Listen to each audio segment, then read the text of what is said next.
LCS post-game lobby where I am joined by Deficio, by Amazing, and by Gilius. Welcome, all of you. Gilius, glad we get to have you on PGL. Congratulations on your win today. Thank you. Glad to be here. Also honored to be joined by colleagues, great junglers, just like myself. We can talk about jungle tier list and all that kind of stuff. That we had. We will talk about jungle tier list. We will talk about the patch. But first, I want to talk about this game we just saw. You just casted it. You said it was a long game, but it was an incredibly hype game. Misfits versus Fnatic. Misfits ending the 7-game winning streak from Fnatic. The last team that Fnatic lost to in week 3 before they went on the winning streak was also Misfits, and it was also a very close one. Gilius, what were your main takeaways from this 50-minute game? So Sjokz really stepped up today, played really good. I think when Sjokz performs well, Misfits looks like a completely new team. Is he the key to this lineup? I think so. Mid lane is just a really broken role at the moment, like in professional play. And I think in this patch, if you get Nash, you basically win the game, and they managed to get the Nashers. So. Yeah, and Rakan stole it. Mickey X had a fantastic game. They got a few Nashes in this game. Yeah. Oh man. Yeah, I don't know how that happened, but... See, when we have this kind of game, and it's long, I love it. Because it's like fighting all the time, it's super tense. Last team fight, Reckless looks at the Xayah, and he's like, oh, I'm gonna kill her, and then there's a Shen right next to her. And he just gets on, he dies. He knows it's on him, even though it was a really tough situation because they were completely split up. But this kind of game was like super tense. It was super tense, and for me, it was very interesting to see because Misfits is always said to be a really good team. They deserve to be top 3, all that stuff. But for me, this was really a key game to see if they could really make it happen. And the fact that it was so close and that they stayed in the race and that they fought back, for me, is a big sign that they seem to have taken a step up. I don't know if you share that, that thought. No, I do think so. I think that Sjokz actually showing something, because beforehand he's basically been honestly bad. He has been inefficient. He has not really done anything for the lineup. And him actually stepping up and showing that he can be a focal point of the early game and to the mid game is something that I think is really important. As Gillis already said, I think he's the key to the lineup. And if he performs, Misfits is a contender. If he doesn't, they're merely a playoff team. All right, well, that day and night difference for Misfits. Let's take a look at the standings because I have a couple of questions about our formerly top teams. G2 didn't manage to win today, and Fnatic didn't manage to win today. How much should we read into that, Deficio? I think G2's draft was absolutely garbage in this game. Completely misreading what actually they were supposed to do. They gave away Zyrakan plus Galio in a meta where, as Gilius said, if you get ahead and get Baron, you tend to win the game. So they had no lanes they could play around, and they couldn't stall for long enough to actually do anything. So I think that game was really poor drafting that cost them a lot. So let me jump in there then. Worried about a team, if it's a misread of the meta, you know that's fixable, in essence, right? It should be. I mean, I'm sure they know exactly what went wrong also in-game, and they can fix that, but it might not be fixed just for tomorrow. If they've been practicing something completely different, it could look bad for them tomorrow as well. We will see. For Fnatic, now they lost this game. Gilius, and for them it seemed to be a bit more complicated because it was in the late game where they usually thrive. Reckless was still playing absolutely on point, and he still lost that game. So is that a worrisome sign for Fnatic, or will they bounce back? I can't take that much info away from the standings, honestly, because it's best of ones. Fnatic will, I mean, they lost today, they will bounce back next week, I guess. Tomorrow, yeah, because I was tricking you because you're playing them tomorrow they will lose to us, obviously. So, well, then they will bounce back next week. Yeah, they will bounce back next week. But like, best of ones don't tell that much, you know. One team, a weaker team can just come in with a great plan for one game, execute, get a win. When they then enter playoffs and best of fives, they will really crumble, so.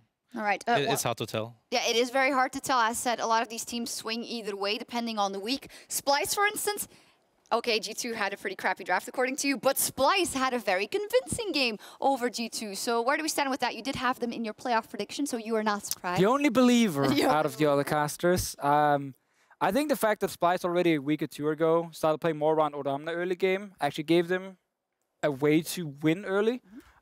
Which was really good. So that kind of translated into this. Sing had a fantastic game. Because yeah, of course, like with the Zyrakan in this one, the Galio, they just kind of swapped to the bottom side. So I think they show much better early games than they did in the start, where they were like one of the worst. And I think they're pretty good team fighters. So I actually like Splyce, but I don't think they're going to be one of the best teams in Europe. I just think they're good enough to make playoffs. Make playoffs, and then we'll see from there. I said it's a whole different ballgame between best of ones and best of threes, best of fives. So we'll see how that evolves. For now, though, I want to take a look at some people that have been performing in best of ones and some people maybe not that well, because Gilius took a look at the junglers in the EU LCS in the league, and you've picked out the players that you think have performed the best so far. Before we get to the list, though, I want to ask you what in your mind constitutes a good jungler? What are the features of a good jungler? So in best of ones, it's about making a good game plan, coming in as a jungler, playing around your mid laner really well. Often a jungler can be very good, but if his mid laner is underperforming, he will look really bad. So this list is really hard to do because I rather went in a best of 5 mindset with this list. The top 3 junglers are the best ones and best of 5s. If Joko is in the last ranks, it doesn't mean he... How do I explain this? I mean, Joko has looked good in best of ones, right? But I don't think he will look good in best of 5s. Plan against him. He's easy to kind of adapt to and then shut him down. So you're looking ahead to playoffs already, and if these teams play there. So without further ado, let's take a look at the list. And at number one pick. Who is the number 1 pick? It's amazing! All right, so Gilius, obviously, it seems that you think you're good in best of 5s. But I kind of think you're also very good in best of ones. I think in the start of the split, I showed some good games in best of ones, but the last 2 weeks, I think I really underperformed and didn't take practice serious enough. And coming into this week, we practiced really hard. We were full try hard, and yeah, it's showing in the game today. So. Amazing. Was also thinking about this ranking, what it would be if he were to make it, and I can just tell you that you definitely weren't in number 1 in Amazing's list, but we don't have to show the whole thing. My list was more of a power ranking in the best of 1 setting, because I think that a lot of junglers, obviously, I think Gilius, for example, in the past 2 weeks, he has said himself that he's been underperforming. I'll definitely put him lower, where someone like Joko, I think my list basically consists of players that can make or break a team, and I think a lot of junglers have a different role on different teams. So for example, Joko, if he doesn't gank early, Giants lose every game. That's how it is. So Joko actually stepping out to the plate and saying, okay, I'm going to make some early plays, makes him a good jungler.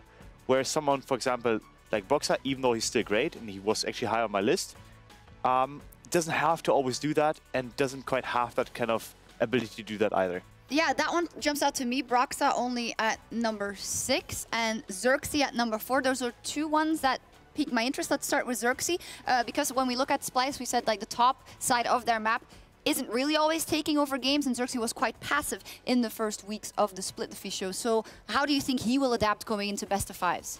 I actually think Xerxes deserves to be top 4. I think mechanically he's very good.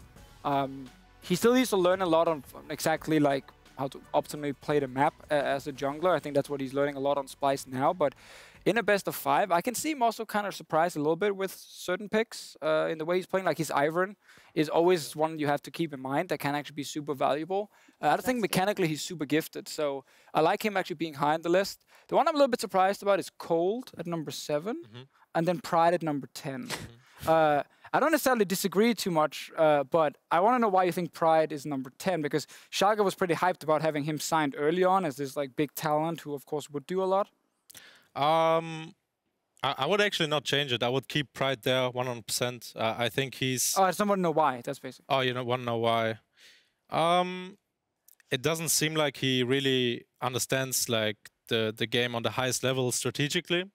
I think he has great mechanics and a lot of potential, but I think he doesn't do creative stuff. He's not really flexible with his champions. He either plays only carries or only tanks. He's really predictable in the things he does. Today, I had no tracker knife, but I always knew where he was. It was pretty easy to play against.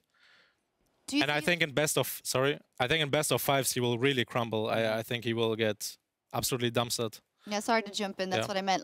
If they then get into playoffs, what will happen there? Do you think these are all things that evolve by time? Do you see enough base in Pride that you think, all right, he just needs time to nurture all these things? I don't know. It's hard to say, because Sjokz, when he came in as a rookie, he was super smart, destroying people, picking weird champions, throwing people off. Yep. So I don't know. And he's not even a rookie, right? He played a whole year on Rocket, that's what people forget. So I'm not sure how much higher he can go. But I want to go back to Cold. I think Cold will be really good in best of fives. He's a very smart player, and he. That's why I would put him higher. Yeah, for sure. I would put him higher, but I don't really know who. Like, it's hard, you know. Yeah. I would put him over Broxer. It's hard to put him over Broxer because Broxer has international experience now. So yeah. Yeah, it's nice. It's a lot of factors that go into it than what would happen in best of 5. So someone has to be number 10, someone has to be number 9. So we'll be wiser about 6 teams at least when they play in playoffs. Final thought, is there anything else you guys want to say about any of these junglers? Memento, number 5, obviously had a fantastic one game today on Kha'Zix, but we've seen good early games from him also consistently. I think he's also smart. And he's like he's the captain, he's the shot caller on his team. Like everything they do kind of built around him. So there's a lot of pressure on him, and I think actually he's really good on like some of these different carries. Especially Kha'Zix was fantastic today. So I like Memento as well. Right. I actually like our jungle pool. Surprisingly quiet about the list. No, I mean, Where would you be in the list? Yeah. you actually want an honest opinion? Sure. Yeah. I think I would be in the top 6, maybe top 5. Because the thing is, for me, it's about, like, at least in best of 5s, it's about preparation. I think a lot of the junglers nowadays, they don't quite understand the preparation part. I think they understand the playmaking part in terms of, like, making a momentary decision, someone like Joko, but they don't quite understand what it takes to actually transcend the team, make them even better than they actually are. Because in playoffs, you have to step up and you have to understand not just ward coverage, you have to understand pathing patterns, you have to understand your own pathing patterns and, like, basically distinctive play styles that certain teams bring onto the table. And I don't think that a lot of junglers have I don't want to say mental capacity, but they don't quite understand what it takes to beat the enemy team. They just know what makes themselves win, if that makes sense. You would be under Cadril on my list. Glad you're not making this. Well, fantastic. Thank you very much for giving us this list, and we'll follow up and see how they do in playoffs, these junglers. But today we also got the first look at patch 8.4, so we're going to break down some things that stood out so far. I know you guys have been waiting for an EU version of this or that. We heard you, so we're going to talk about the patch in that or this. Okay. First up, that or this. Gilius or Banner of Command? Go ahead. Who do we want, or Yeah, that or this, man. I'm taking this. I'm going with this. I want the banner, man. I'm going for this as well. Oh, 3 times. Okay, next one then. Reckless. Or? Wait, is he coming? I mean, is Reckless going to play Tristana? Or Banner of Command. Ban every game. Okay. Then I'll commit. Going for that. Yeah, I want Reckless. I'm going that as well. He did lose today against... Yeah, but I'm taking really Reckless here. Reckless, I'm taking Reckless. All right. Finally, one last one. Banner of Command? Actually, that's or Banner of that's Command? that too, actually. That This, too? 100% this. Really? After today. I'm kidding. Well, thank you guys very much. This is obviously a bit of a joke. We're not going to be doing that or this. We do love this or that over when Jat and Kobe do it, or Zale this week. But we do want to talk about the patch, and we do want to talk about Banner of Command. The first games of the day, we thought there's no counterplay. Then H2K offered some counterplay with the hard engage. What do you think? I came into this week and said, okay, it's going to suck if you lose Baron, but there are some things you can do. Name them. Dematerialize, if you save it for late game, if you have a stalling comp, you can use it on, especially the first Baron you lose, to instantly kill the wave. Oh, sorry, kill the banner. So that's one thing. We saw Hylissang actually do that in the last game they played. It's the only one. I think the other one is, it's a tough one, but if you run a comp with a lot of engage, it's tough because you have to win the fight, but at least you can try and force a fight when you are getting sieged on. The problem is if the enemy team has a way stronger mid-game comp, you're probably just going to lose that fight, and then it's really tough. Then there's Cyan knocking it away. Tom Kench can Q and W it to eat it. Buys a lot of time as well. But then he needs to walk up, right? Yeah, he needs to get in range of, but I think he can get in range enough, or try to at least. I mean, none of these are perfect solutions. Yeah, I was You going can to say, smite like, it, by the way. smite it. Yeah, it does true damage. But it doesn't kill it, sadly. Yeah, almost. Like. Yeah. I guess all of these kind of simple minion dematerializer, you gotta then save the slot, save some of the it has to be charges support at least. properly. Has to be the support. Then the hard engage is comp dependent and also doesn't always work. We saw that from H2K. I think we're going to take a look at it because they did get the hard engage, they got the fight, but it didn't work in the end. So it's obviously overpowered. It's pretty overpowered. Yeah, 100%. So Gilius, what do you think? It's pretty unbalanced. I actually didn't know about this. The whole week of scrims, there was not a single banner of command. Really? And then today we watched the first EU LCS game and we saw the banner stacks and we were like, okay, we're gonna buy some banners today. That's a thing. And it's actually pretty broken. Like it's way too far away, the creep. Like you almost can't kill it. And then the cooldown is not even that high. The price of the item is not even high. So it's pretty OP, yeah. It's pretty strong, so we'll have to see tomorrow if there are more counter moves to it. I'm sure we're still going to see a lot of Banner of Commands. Some other changes that we tracked on the patch is the average first Baron time compared to previous patches. So the Baron actually gets taken earlier, on average, today at least, on this patch. Then after that, you get the buff. So, and you can use the Banner of Command. But how come they are being taken earlier then, Gilius? So with Tracker's Knife being removed, it snowballs the game like much faster. If the support is out of wards and has to recall, like let's say you're like deep in the enemy jungle, you have full deep vision, you see the support is recalling for wards, you know that the enemy has 0 chances to get any ward down, so you can just do Nash. And today, as example, we were ahead and Jizuka and me just 2-manned Nash because we just choked them out, so. Yeah, it's the Tracker's Knife change, I would say. Well, the Tracker's Knife change outside of just Baron, all the objectives or all the vision, you mentioned it, I think, in one of the games as well. When you're behind, it's so very hard to see anything of the map and get vision out. Yeah, I mean, the problem with the, as I said, like Tracker's Knife, before if you were behind, you could place 2 wards, go back to base as a jungler, instantly get 2 new wards, and then you could, you know, place 1, and then you have 1 you could move around, and you constantly try at least to get some vision going. Now you have to constantly wait for a cooldown on a trinket that only lasts 2 minutes at level 18. So that's really late in the game. You're gonna get that. Before there's like 90 seconds, you know, 100 seconds, and you pop in 1 ward. They have a control ward already. They just kill it. You're like, well, guys, I'm useless for another like minute or something. And it's almost impossible. I think blue trinkets and then try and pop them down in Baron to see when they're doing it. Seems to be the best way to do it, but the moment you lose in the mid game and you can't defend properly against Baron, it gets really difficult to play. So also, another problem is if the junglers have to keep the yellow trinket. Like if they keep the yellow trinket, they will not be able to sweep the vision in their jungle, which chokes them out even harder. And if they actually get a sweeper, they even lack more wards. So it's a really rough spot right now. Yeah, that's what we saw today. Is it a good change, do you think? I think it's good, yeah. Like if you play a good early game, you win the game. And if you get the first Nash, which is a challenge, like the team that gets the first Nash is supposed to win the game, in my opinion. So it's a nice change. Well, you guys, when you got your 7 wins in the beginning of the split, it was definitely off a lot of early game moves and aggression and being to snowball that. So is this kind of a good change for you? You know, if we get that early game strength back, we'll be able to close out games? I think for some junglers, this change is good because the wards they placed were absolutely ridiculous. I think I placed really good wards with the old Tracker's Knife. Like I had a really good idea of the vision game. So I wouldn't say it's a buff to me, but I don't really mind it either. I like right now today I had to tell Jack Troll like 5 times, hey Jack Troll, can you ward here please? Like this is pretty annoying, you know. I have to tell him ward here please because he's the only guy who has wards. Yeah. But like some games when you build Eye of the Watcher, it's easier to play because your mid laner gets 4 wards.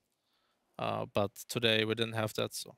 I actually wonder if we're going to see some support items on the junglers to actually have the path coming in, because I don't think that Targens is that bad if you buy it really, really early on. I think that may be something. I've tried it in solo queue, especially on Lee Sin, because otherwise you don't get any wards. Well, but we're definitely going to see it in mid laners, but at some point. Like we already saw in the LCK, it was actually built before this patch by Crown. I think it was Crown who did it. Where he went for the support item in mid to get the wards, because it's so easy to get the 500 gold.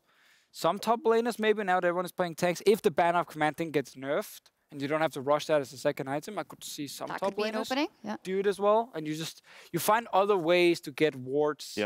That late game you can sell it, but until you get to that point, it's super valuable. All right, so Banner of Command is pretty strong, but this vision change means that you're also in a position where it's harder for you to stop the enemies from taking the objectives when they're already ahead. So could that maybe be another factor why also Baron is so, the empowering is so strong? Because they get Baron more often, because it's easier to go for those objectives if the other guy doesn't have any vision. It's all a good combination, that just starts to snowball. That suddenly makes teams also target Baron much earlier for that reason, because they know how valuable it is to get. Are you sad that the games went faster today, Martin? I mean, we actually had... last one went really long. We had 2 games that went above 50 minutes of back and forth fighting. So I think this was a good was middle ground. action-packed We had also. some quick games and some long games, but all the games were action-packed. Yeah. And I think that was good, because I don't want the 8.1 meta of nothing happening unless Vitality plays. Yeah, that is interesting, and we'll hope that continues tomorrow, because Week 7 and the race for playoffs continue then with only 5 games left for each team in the regular season. These are the matches. Vitality's going up against Fnatic. Can Vitality pull off a 2-0 week? Gilius, of course, thinks yes. Amazing, do you think they can? I mean, I predicted Fnatic, but I do think that Vitality, after they're showing today, can actually make it happen. For sure. Can, yes, will, no. Will? No. Oh. So what will it come down to? Because Fnatic didn't win today. I mean, they were close. It was a close game. What does it come down to?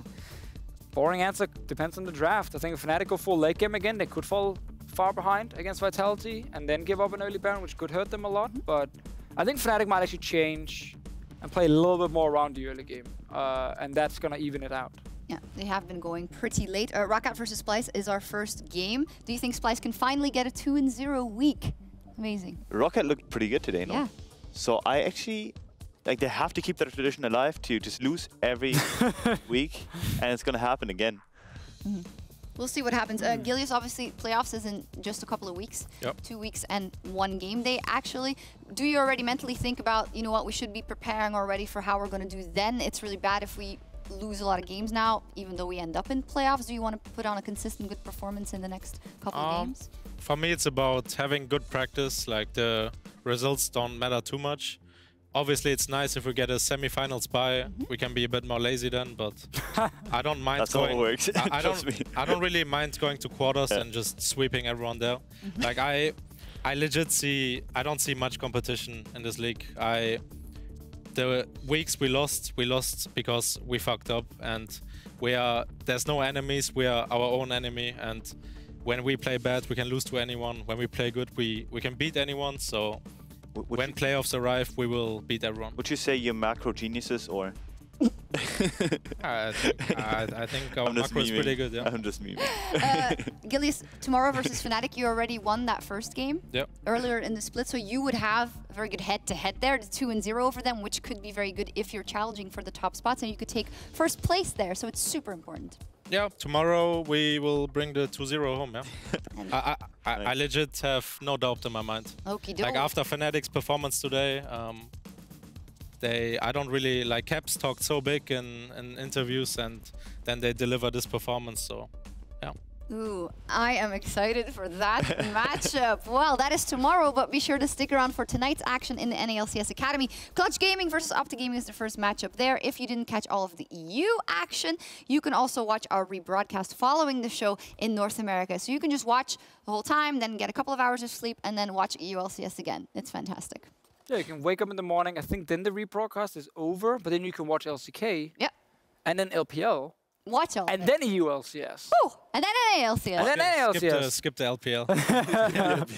Watch it all. Well, thank you guys very much for joining me. Gilius, fantastic performance today. Good luck tomorrow as well. That is all from us in Berlin for tonight. Thank you very much for watching. We'll be back tomorrow at 5 p.m. for Rockout versus Splyce. Until then, have a great night.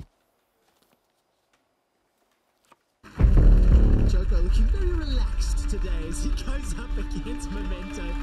I mean, there's so much pressure on the line here.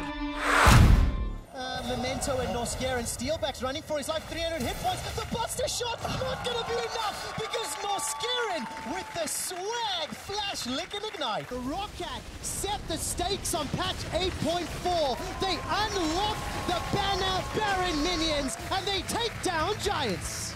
The soldiers are flying forward. Glacial Fisher comes down for cold sacrifice. Exile finds a double, looking for the kill. Will find it before Exile shut down. And H2K ace the Unicorns of Love. The Unicorns of Love take down H2K and go on a 4-game winning streak. Splyce versus G2. Have to remember as well that Splyce are still competing for playoffs here. They're 6-6. With bot lane, Nisky is around, and here's the engage. There's the engage double knock. Appears the hero's entrance as well, and G2 are falling to pieces. Yarden goes down. Madid has to flash away, but the taunt is big. G2 fought twice. And this fight is like a bad day for G2 because they're getting knocked up. Yarden caught out as well. He's down. And Splyce look incredibly strong. They take one step closer to playoffs as they demolish G2.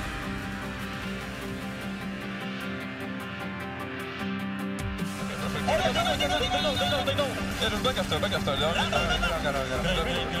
But no, it's 14. Okay, finish the game clean now. Back up, Jizuke jumps in, he splash, straight into a suppression, straight into the waiting arms of Sjokz, who accept the gift kindly. He will wall the Nexus though, is going to be the next to ball that no one beats. Vitality 5 times in a row. In a sense, trying to pull out Mickey, trying to disengage this fight. Mickey jumps in, Mickey steals